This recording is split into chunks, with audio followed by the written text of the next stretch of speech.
And now, back to our feature presentation of Good Omens. Audiobook version for some reason. We shall see. Crowley is driving down the highway, and when we last stopped, he found that there were flashing lights behind him. Now to continue. He glanced at his watch, which was designed for the kind of rich deep-sea diver who likes to know the time. It is in 21 world capitals when he's down there. It was custom-made for Crowley. Getting just one chip custom-made is incredibly expensive, but he could afford it. This watch gave the time in 20 world capitals, in a capital city in another place, where there was always one time, and that was too late. The Bentley thundered up the exit ramp, took the corner on two wheels, and plunged down a leafy road. The blue light followed. Crowley sighed, took one hand from the wheel, and half-turning, made a complicated gesture over his shoulder. The flashing light dimmed into the distance as the police car rolled to a halt, much to the amazement of its occupants. But it would be nothing to the amazement they'd experienced when they opened the hood and discovered what the engine had turned into. In the graveyard, Hastur, the tall demon, passed a dog-end back to Liger, the shorter one, and the more accomplished lurker. "I can see a light," he says. "Here he comes now, the flash bastard." "What's that he's driving?" said Liger. "It's a car, a horseless carriage," explained Hastur. "I expect they didn't have him last time you was here. Not what you might call for general use." "They had a man in the front with a red flag," said Liger. "They've come on a bit since then, I reckon." "What's this Crowley like?" said Liger. Hastur spat. "He's been up here for too long," he said. "Right from the start. Gone native, if you ask me. Drives a car with a telephone in it." Liger pondered this. Like most demons, he had a very limited grasp of technology, and so he was about to say something like, "I bet it needs a lot of wire," when the Bentley rolled to a halt at the cemetery gate. "And he wears sunglasses," sneered Hastur, "even when he don't need to." He raised his voice. "All hail Satan," he said. "All hail Satan." Liger echoed. "Hi," Crowley said, giving them a little wave. Sorry I'm late, but you know how it is on the A40 in Denham. When I try to cut up towards Chorley Wood, and then—" "Now we art all here," said Hastur meaningfully. "We must recount the deeds of the day." Yeah, deeds," said Crowley, with a slightly guilty look of one who is attending church for the first time in years, and has forgotten what bits you stand up for. Hastur cleared his throat. "I have tempted a priest," he said. "As he walked down the street, he saw pretty girls in the sun. I put doubt into his mind. He would have been a saint, but within a decade we shall have him."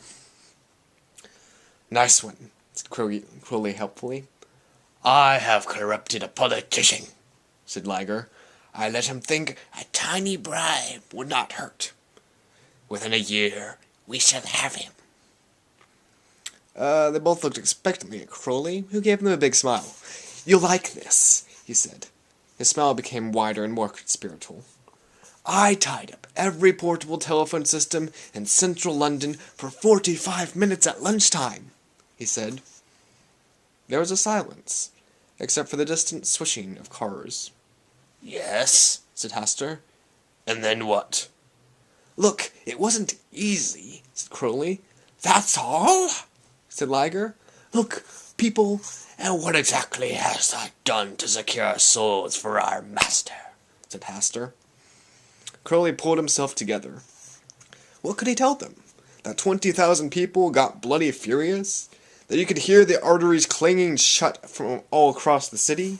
And that they went back and they took it out on their secretaries, or traffic wardens, or whatever, and they took it out on other people?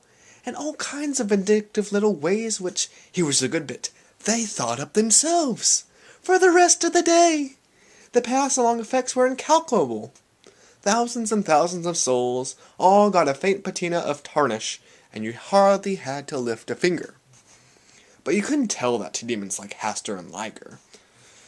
14th century minds, the lot of them, spending years picking away at one soul, Admittedly, that was craftsmanship. But you had to think differently these days. Not big, but wide. With 5 billion people in the world, you couldn't pick the boogers off one by one anymore.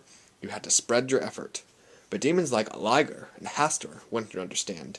They wouldn't have thought of Welsh language television, for example, or value-added tax, or Manchester. He'd been particularly pleased with Manchester. The powers that be seem to be satisfied, he says.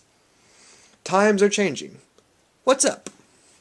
Hastur reached down behind a tombstone. This is, he said. Crowley stared at the basket. Oh, he said. No? Yes, said Hastur, grinning. Already? Yes. And, it's up to me, too? Yes. Hastur was enjoying this. Why me? Said Crowley desperately. You know me, like, Hastur. This isn't like, my scene. Oh, it is, said Hastur. Your scene. Your starring role. Take it. Times are changing. Yeah, said Liger, grinning. They're coming for it to an end for it to start. Why me? You are obviously highly favored, said Hastur maliciously. I imagine Liger here would give his right arm for a chance like this. That's right, said Liger. Someone's right arm anyway, he thought. There were plenty of right arms around. No sense in wasting a good one. Hastur produced a clipboard from the grubby recesses of his Mac. Sign. Here, he said, leaving a terrible pause between the words. Crowley fumbled vaguely inside an inside pocket and produced a pen. It was sleek and black. It looked like it could exceed the speed limit. It's a nice pen, said Liger. It can write underwater, Crowley muttered. Whatever will they think of next? Mused Liger. Whatever it is, they better think of it quickly, said Hastur. No, not A.J. Crowley. Your real name. Crowley nodded mournfully and drew a complex, wiggly sigil on the paper. It glowed redly in the gloom, just for a moment, and then faded. What am I supposed to do with it? He said. You will receive instructions, Hastur scowled. Why so worried, Crowley? The moment we've been working for all these centuries is at hand. Yeah, right, said Crowley. He did not look, now, like the lithe figure who had sprung so lithely from the Bentley a few minutes ago. He had a hunted expression.